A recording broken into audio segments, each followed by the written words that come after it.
Alors on vient de voir avec plusieurs exemples qu'on pouvait estimer une probabilité par une fréquence.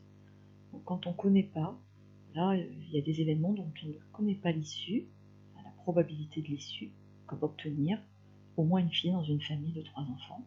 Donc on a généré aléatoirement, en respectant les probabilités d'avoir une fille, etc.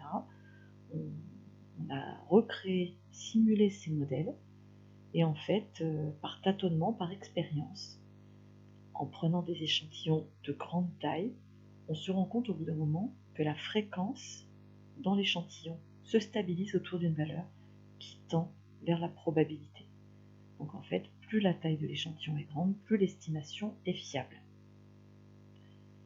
Donc ça nous permet de revoir, de faire une synthèse de ce qu'on a vu dans ce TP. Un échantillon aléatoire de taille n, c'est la liste de n résultats obtenus. Pile face, face pile, ou fille garçon, si je teste sur 10 familles.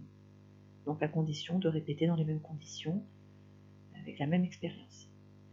Ensuite, lorsque je prélève, par exemple, je vérifie nombre de filles, nombre de garçons, etc., ou filles-garçons dans un échantillon. Si je change d'échantillon, naturellement, je change le nombre de filles. Ça s'appelle une fluctuation d'échantillonnage. Et c'est normal. Et du coup, la fréquence de filles dans un échantillon 1 ne sera pas la même que la fréquence de filles dans mon échantillon 2. C'est normal. Ça s'appelle une fluctuation d'échantillonnage. Et donc, ce qu'on vient de voir, la loi des grands nombres, si je prélève un échantillon de taille n avec une proportion p, lorsque n est grand, alors ce qu'on vient de voir dans l'exercice précédent, c'est que la fréquence, par exemple de phi, va tendre vers la proportion dans le grand échantillon, dans la population totale. Donc on peut estimer une proportion dans une population par une fréquence, c'est exactement ce qu'on vient de faire. Ça permet de fournir une estimation.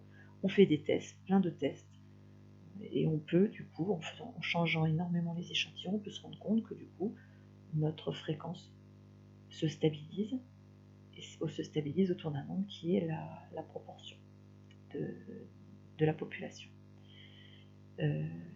Et donc, on peut estimer une probabilité par une fréquence observée dans un échantillon, si, du coup, si on considère une expérience aléatoire et un événement A dont on souhaite estimer la probabilité, comme avoir la probabilité d'avoir au moins une fille dans une famille de 3 enfants, on prend un échantillon de taille n, et du coup ma fréquence va fournir une estimation de la probabilité, et cette estimation sera d'autant plus fiable que la taille de l'échantillon sera grande.